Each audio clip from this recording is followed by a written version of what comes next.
പത്തരമാറ്റിൻ്റെ ഇന്നത്തെ എപ്പിസോഡ് റിവ്യൂയിലേക്ക് എല്ലാവർക്കും സ്വാഗതം. അങ്ങനെ നമ്മുടെ ആദർശാണെങ്കിൽ നയനിനോട് ചോദിക്കുന്നുണ്ട്, വീട്ടിൽ നിന്ന് ഇറങ്ങിയപ്പോൾ നിൻ്റെ ടെൻഷൻ ഇപ്പോഴും മാറിയിട്ടില്ലേ എന്നൊക്കെ ചോദിക്കുകയാണ്. പിന്നീട് ഇങ്ങനെ കൂട്ടുകാരിനെ കുറിച്ചും കൂട്ടുകാരിയുടെ പേരും ഇങ്ങനെ കുട്ടിക്കാലം മുതലേ ഒരുമിച്ച് പഠിച്ചാണെന്നൊക്കെ ചോദിക്കുന്നുണ്ട്. അപ്പോൾ ആദർശം ഓരോ ചോദ്യങ്ങൾ ചോദിക്കുമ്പോഴും ഇങ്ങനെ നയനെ കുറച്ച് സമയം എടുത്തിട്ടാണ് കേട്ടോ മറുപടി പറയുന്നത്. അപ്പോൾ അതിനെക്കുറിച്ചൊക്കെ ആദർശിന് ചോദിക്കുന്നുണ്ട്. അപ്പോൾ ആദർശിന് എന്തോ ഒരു സംശയമൊക്കെ ഉണ്ട് കേട്ടോ. അപ്പോൾ അത് നയനെയാണെങ്കിലും തിരിച്ച് ചോദിക്കുന്നുണ്ടായിരുന്നു, എനിക്കിങ്ങനെ കള്ളം പറഞ്ഞ് ആരെയും പറ്റിക്കാനൊന്നുമില്ല എന്നൊക്കെ ഇങ്ങനെ പറയുന്നുണ്ട്. അപ്പോൾ അതുപോലെ തന്നെ ആദർശാണെങ്കിലും പറയുന്നുണ്ടായിരുന്നു, പറ്റിക്കപ്പെടുന്നതും എനിക്ക് ഇഷ്ടമല്ല എന്നൊക്കെ പറയുകയാണ്. പിന്നീട് കൂട്ടുകാരിനെ കുറിച്ചും അതുപോലെ തന്നെയൊക്കെ ചോദിക്കുന്ന സമയത്താണെങ്കിലും നയനിങ്ങനെ ഓരോരോ കള്ളങ്ങളാണല്ലോ പറഞ്ഞുകൊണ്ടിരിക്കുന്നത്. അപ്പോൾ അതിൻ്റേതായൊരു ടെൻഷനൊക്കെ നയനയ്ക്ക് ഉണ്ട്. എന്നിട്ട് പിന്നീട് ആദർശ് ചോദിക്കുന്നുണ്ട്, ഇതന്നെയല്ലേ റൂട്ട് എന്ന് ചോദിക്കുകയാണ്. അപ്പോൾ ഇത് തന്നെയാണെന്ന് പറയുകയാണ്. ഇനി ഒരുപാട് പോകണമെന്നൊക്കെ പോകുമ്പോൾ നയനിങ്ങനെ അവിടെ വണ്ടി നിർത്താനായിട്ട് പറയുകയാണ്. അപ്പോൾ ഇവിടെ ഇങ്ങനെ മണ്ഡപമൊന്നും കാണുന്നില്ലല്ലോ എന്ന് പറയുന്ന സമയത്ത് കുറച്ച് ഉള്ളിലേക്കാണ്, അവിടേക്ക് കാറൊന്നും പോവില്ല, വണ്ടിയൊന്നും പോവില്ല, കുറച്ച് നടന്ന് പോകണമെന്ന് അറിയണം. അപ്പോൾ ആദർശാണെങ്കിലും നയനിനോട് ചോദിക്കുന്നുണ്ടായിരുന്നു, ഇങ്ങനെ വണ്ടിയൊന്നും കയറാത്ത മണ്ഡപം, അത് അപ്പോൾ എന്താ അങ്ങനെ, അപ്പോൾ ഈ കല്യാണത്തിന് വരുന്നവരൊക്കെ എങ്ങനെയാണ് വരിക എന്നൊക്കെ ചോദിക്കുന്നുണ്ട്. അപ്പോൾ അതിൻ്റെ മണ്ഡപത്തിൻ്റെ പിറകിലൂടെ ഒരു റോഡുണ്ട്, അതിലൂടെയാണ് വരുന്നത്, എന്നാൽ പിന്നെ നമുക്ക് അതുപോലെ പോയാൽ പോരായിരുന്നോ എന്നൊക്കെ ചോദിക്കുന്നുണ്ട്. അതൊന്നും വേണ്ട ആദർശേട്ടാ, ഞാനിവിടെ ഇറങ്ങിക്കോളാം എന്ന് പറഞ്ഞിട്ട് നയന അവിടെ ഇറങ്ങുമ്പോൾ ആദർശ് വീണ്ടും ചോദിക്കുന്നുണ്ട് കേട്ടോ, ഒരുപാട് നടക്കണോ എന്നൊക്കെ. അപ്പോൾ എന്തായാലും പിന്നീട് നയന അവിടെ ഇറങ്ങിയിട്ട് അങ്ങനെ നടക്കുകയാണ്. അപ്പോൾ ആ സമയത്താണെങ്കിലും നയന ആദർശിനോട് കള്ളം പറഞ്ഞതിൻ്റെ ഒരു ടെൻഷനൊക്കെ ഉണ്ട്, അങ്ങനെ നയന മനസ്സിൽ വിചാരിക്കുകയും ചെയ്യുന്നുണ്ട്, ആരോട് ഇതുവരെ കള്ളം പറഞ്ഞിട്ടില്ല, അതിപ്പോൾ സ്വന്തം ഭർത്താവിനോട് തന്നെ കള്ളം പറയേണ്ടി വന്നല്ലോ എന്ന്. അപ്പോൾ എന്തായാലും അച്ഛൻ്റെ അമ്മയുടെയും കടം വീട്ടാനാണല്ലോ എന്നുള്ളൊരു ഇതും കൂടെ നയനയ്ക്കുണ്ട്. പിന്നീട് അവിടെ ഇങ്ങനെ മത്സരത്തിനുള്ള ഒരുക്കങ്ങളൊക്കെ തുടങ്ങിയിട്ടുണ്ടാവും. അപ്പോൾ നയന ചെല്ലുന്ന സമയത്താണെങ്കിലും അവിടെ ഇങ്ങനെ അതിനെക്കുറിച്ചൊക്കെ സംസാരിച്ചുകൊണ്ടിരിക്കുകയാണ്. അപ്പോൾ അതുപോലെ തന്നെ അവരിങ്ങനെ പറയുന്നുണ്ടായിരുന്നു, കേരളത്തിൽ തന്നെ ഇങ്ങനെ നല്ലൊരു ലീഡിങ് ജ്വല്ലറിയുടെ വകയാണ് ഇങ്ങനെ സ്പോൺസർ ചെയ്തിട്ടുള്ളത് പ്രൈസ് എന്നൊക്കെ പറയുകയാണ്. അപ്പോൾ അതിൻ്റെ MD തന്നെയാണ് നമ്മുടെ ചീഫ് ഗസ്റ്റ് എന്നൊക്കെ പറയുന്നുണ്ട്. അപ്പോൾ അത് ആ സമയത്താണെങ്കിലും അവിടെ ഉണ്ടായിരുന്ന ഒരാൾ ചോദിക്കുന്നുണ്ട്, നമ്മുടെ ഗസ്റ്റ് കൃത്യസമയത്ത് തന്നെ എത്തില്ലേ എന്ന് ചോദിക്കുന്നുണ്ട്. അദ്ദേഹം വളരെ കൃത്യനിഷ്ഠയുള്ള ആളാണ്, അതുകൊണ്ട് കൃത്യസമയത്ത് തന്നെ എത്തും എന്ന് പറയുകയാണ്. പിന്നീട് ഇങ്ങനെ മത്സരം നടക്കുന്ന ഹാളിലേക്ക് പോകാമെന്ന് പറയുകയാണ്. അപ്പോൾ നയനിയാണെങ്കിലും ഇങ്ങനെ രജിസ്റ്റർ ചെയ്യാൻ വേണ്ടിയിട്ട് അവിടെ ചെന്നിട്ട് ഇങ്ങനെ പേരും അതുപോലെ തന്നെ ഫോൺ നമ്പറും അഡ്രസ്സും എല്ലാം പറഞ്ഞു കൊടുക്കുന്നുണ്ട് കേട്ടോ. പിന്നീട് എല്ലാവരോടും ഇങ്ങനെ മത്സരം നടക്കുന്ന ഹാളിലേക്ക് പോകാനായിട്ട് പറയുമ്പോൾ അവിടെ വന്നിട്ട് എല്ലാവരും ഇരിക്കുന്നുണ്ട്. അപ്പോൾ നയനയുടെ അടുത്ത് തന്നെ ആയിട്ട് ഒരു വീട്ടമ്മ ഇരിക്കുന്നുണ്ട് കേട്ടോ. അപ്പോൾ അതുപോലെ തന്നെ അവരാണെങ്കിലും ഇങ്ങനെ നയനയോട് സംസാരിക്കുന്നുണ്ട്, ഇങ്ങനെ ഞങ്ങളുടെ ഹൗസിംഗ് കോളനിയിൽ ഞാനാണ് നന്നായിട്ട് കോലയിടുന്നത് എന്നൊക്കെ പറയുന്നുണ്ട്. നയനയോടും ഇതുപോലത്തെ മത്സരത്തിൽ പങ്കെടുത്തിരുന്നോ എന്നൊക്കെ ചോദിക്കുന്നുണ്ട്. അപ്പോൾ കുട്ടിക്കാലത്തൊക്കെ ഞാൻ പങ്കെടുത്തിരുന്നു, ഇങ്ങനെ പ്രൈസൊക്കെ കിട്ടിയിട്ടുണ്ടെന്ന് പറയുകയാണ്. പിന്നീട് അവർക്ക് വരയ്ക്കാനുള്ള പേപ്പറും എല്ലാം കൊടുക്കുന്നുണ്ട്. അപ്പോൾ നിങ്ങൾക്ക് ഇഷ്ടമുള്ള ഡിസൈനൊക്കെ വരയ്ക്കാമെന്ന് പറയുന്നുണ്ട്. അപ്പോൾ ആ സമയത്താണെങ്കിലും ഞാനയുടെ അടുത്തുണ്ടായിരുന്ന ചേച്ചി ഇങ്ങനെ പറയുന്നുണ്ടായിരുന്നു, എന്നാൽ പിന്നെ കുഴപ്പമില്ല, എൻ്റെ മനസ്സിൽ ഒരുപാട് ഇങ്ങനെ കളക്ഷൻസ് ഉണ്ട്, അപ്പോൾ അത് ഞാൻ നന്നായിട്ട് വരയ്ക്കും, അപ്പോൾ എനിക്ക് തന്നെയായിരിക്കും ഫസ്റ്റ് പ്രൈസ് എന്നൊക്കെ ഇങ്ങനെ നയനയോട് ഓരോന്ന് പറഞ്ഞുകൊണ്ടിരിക്കുകയാണ് കേട്ടോ. അപ്പോൾ എന്തായാലും പിന്നീട് ഇങ്ങനെ പേപ്പർ കൊടുക്കുന്ന സമയത്താണെങ്കിലും പറയുന്നുണ്ടായിരുന്നു, ഇവിടെ വരുന്ന ചീഫ് ഗസ്റ്റ് തന്നെയാണ് വിധികർത്താവ് എന്നും പറയുന്നുണ്ട്. പിന്നീട് ആ സമയത്ത് ആദർശാണെങ്കിലും അവിടേക്ക് എത്തുന്നുണ്ട്. അപ്പോൾ ആദർശിനെ വെൽക്കം ചെയ്യാനായിട്ട് അവരെല്ലാവരും കൂടെ അവിടെ നിൽക്കുന്നുണ്ട്. അപ്പോൾ ആദർശ് വന്നിട്ട് കാര്യങ്ങളൊക്കെ എന്തായെന്ന് ചോദിക്കുകയാണ്. അപ്പോൾ എന്തായാലും കോമ്പറ്റീഷൻ തുടങ്ങിയിട്ടുണ്ട്, അവർ ഇങ്ങനെ വരച്ചുകൊണ്ടിരിക്കുകയാണെന്നൊക്കെ പറയുകയാണ്. അപ്പോൾ അങ്ങനെ അധികം വന്നിട്ടുള്ളത് വീട്ടമ്മമാരാണെന്നൊക്കെ പറയുമ്പോൾ അതിന് തന്നെയാണല്ലോ ഇങ്ങനെ ഒരു കോമ്പറ്റീഷൻ വെച്ചത്. അപ്പോൾ ഒരുപാട് ഇങ്ങനെ പെൺകുട്ടികളും വീട്ടമ്മമാരൊക്കെ ഇങ്ങനെ വീട്ടിൽ തന്നെ തളച്ചിട്ടിരിക്കുകയാണ്. അപ്പോൾ അവരൊക്കെ ഒന്ന് പുറത്ത് വരട്ടെ എന്ന് വിചാരിച്ചിട്ട് തന്നെയാണ് ഇങ്ങനെ ഒരു കോമ്പറ്റീഷൻ വെച്ചത് എന്നൊക്കെ പറയുകയാണ്. അപ്പോൾ അങ്ങനെ ഞങ്ങളാണ് സ്പോൺസർ ചെയ്യുന്നതെന്നുള്ള കാര്യമൊന്നും പറഞ്ഞിട്ടില്ലല്ലോ എന്ന് ചോദിക്കുന്നുണ്ട്.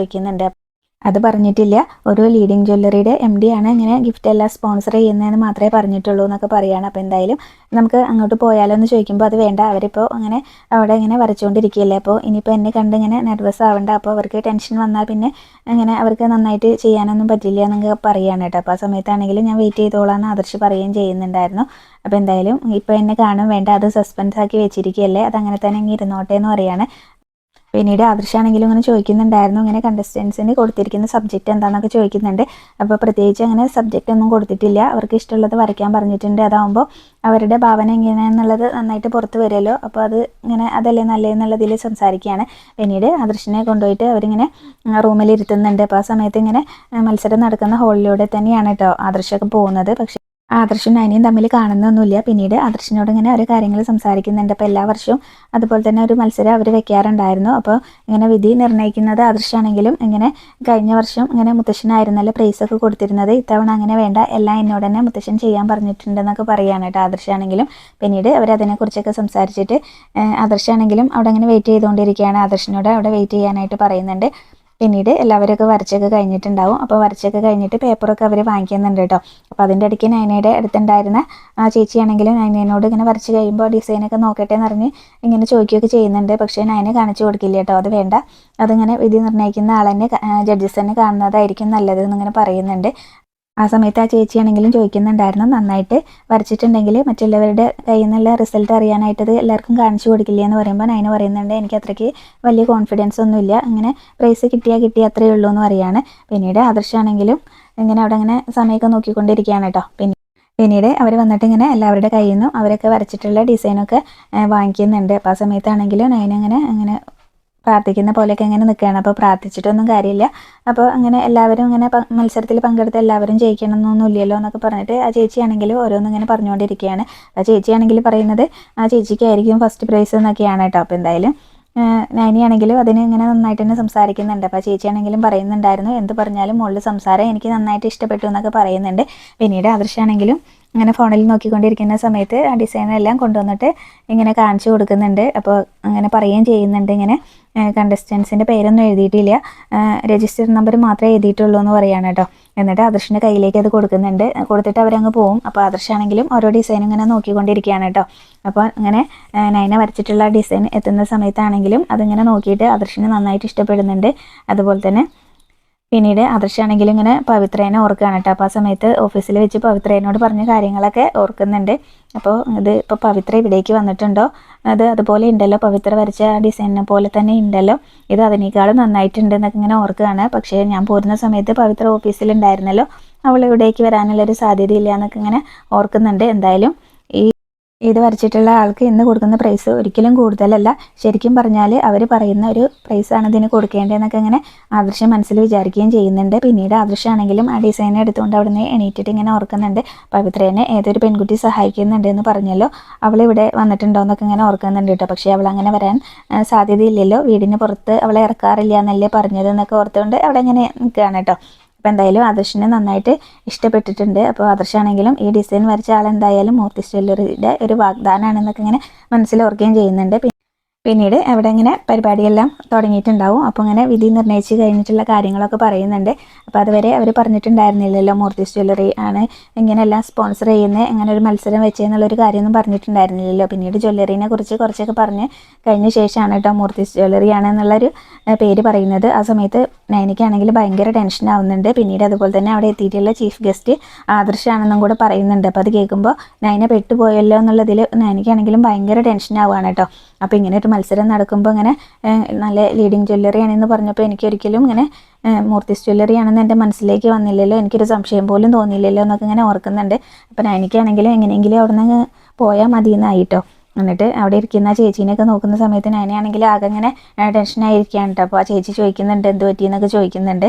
അപ്പോൾ എന്തായാലും പിന്നീട് നയനിയാണെങ്കിൽ അവിടെ നിന്ന് എങ്ങനെയെങ്കിലും മുങ്ങിയാൽ മതി എന്നുള്ളതിൽ നിൽക്കുകയാണ്. എന്നിട്ട് സാരിയൊക്കെ എടുത്ത് തലയിലൂടെ ഇടുകയൊക്കെ ചെയ്യുന്നുണ്ട്. അപ്പോൾ എന്തായാലും ചീഫ് ഗസ്റ്റ് കുറച്ച് സമയത്തിന് ശേഷം ഇവിടേക്ക് വരും. അദ്ദേഹം ഡിസൈനറൊക്കെ തിരഞ്ഞെടുത്ത ശേഷം റെസ്റ്റ് ചെയ്യാനെന്നൊക്കെ പറയുകയാണ്. അപ്പോൾ എന്തായാലും നയന ആദർശ് വരുമ്പോഴേക്കും അവിടെ നിന്ന് അങ്ങ് പോകാനായിട്ട് നിൽക്കുകയാണ് കേട്ടോ. അപ്പോൾ അടുത്തിരിക്കുന്ന ചേച്ചിയാണെങ്കിൽ വിടുന്നില്ല കേട്ടോ. അപ്പോൾ എന്ത് പറ്റിയെന്നൊക്കെ ചോദിക്കുകയാണ്. അപ്പോൾ നയന പറയുന്നുണ്ട്, എനിക്ക് പ്രൈസൊന്നും കിട്ടില്ല, ഞാൻ ഇവിടുന്ന് പോയാലോ എന്ന് പറയുകയാണ്. അപ്പോൾ എന്തെങ്കിലും വീട്ടിൽ ഇങ്ങനെ അറിയുന്ന ആരെങ്കിലും കണ്ട പ്രശ്നമാണെന്നൊക്കെ ചേച്ചി ചോദിക്കുന്നുണ്ട് കേട്ടോ അതിൻ്റെ ഇടയ്ക്ക്. അപ്പോൾ എന്തായാലും ഇനിയിപ്പോൾ എല്ലാം കഴിഞ്ഞിട്ട് ഇങ്ങനെ മൂർത്തി ജ്വല്ലറിയുടെ MD-നെയും കണ്ടിട്ട് ഒരു സെൽഫിയൊക്കെ എടുത്തിട്ട് പോകാൻ അടുത്തിരിക്കുന്ന ചേച്ചി പറയുകയാണ്. പിന്നീട് ആദർശിനെ ചെന്ന് അവർ വിളിക്കുകയും ചെയ്യുന്നുണ്ട്. അപ്പോൾ അവർ വിളിക്കുന്ന സമയത്താണെങ്കിലും ആ ഡിസൈൻ വരച്ചിട്ടുള്ള ആളെ കുറിച്ചൊക്കെ ഇങ്ങനെ ആദർശ് പറയുന്നുണ്ട്. ഇവരിങ്ങനെ ഒരു വീട്ടമ്മയാണെങ്കിൽ അവരെങ്ങനെ കിച്ചണിൽ തളച്ചിടേണ്ട ഒരാളൊന്നുമല്ല എന്നൊക്കെ ഇങ്ങനെ പറഞ്ഞിട്ട് ആ മത്സരം വെച്ചതിൻ്റെ പ്രാധാന്യത്തെക്കുറിച്ചും ഒക്കെ അവർ സംസാരിക്കുന്നുണ്ട് കേട്ടോ. അപ്പോൾ എന്തായാലും ഇങ്ങനെ സാറിന് വേണ്ടിയിട്ട് അവിടെ എല്ലാവരും വെയിറ്റ് ചെയ്യുകയാണെന്ന് പറയുമ്പോൾ ആദർശ് പറയുന്നുണ്ട്, എന്നാൽ നമുക്ക് അവിടേക്ക് പോകാമെന്ന് പറഞ്ഞിട്ട് അവരവിടെ നിന്ന് വരുന്നുണ്ട്. അപ്പോൾ ആ സമയത്താണെങ്കിൽ നയനിയാണെങ്കിലും തലയിലൂടെ സാരിയൊക്കെ ഇട്ട് ഇരിക്കുകയാണല്ലോ. അവിടെയാണ് ഇന്നത്തെ എപ്പിസോഡ് അവസാനിച്ചിട്ടുള്ളത്. ഈ റിവ്യൂ ഇഷ്ടമായിട്ടുണ്ടെങ്കിൽ ചാനൽ ഒന്ന് സബ്സ്ക്രൈബ് ചെയ്ത് സപ്പോർട്ട് ചെയ്യാൻ മറക്കല്ലേ. താങ്ക്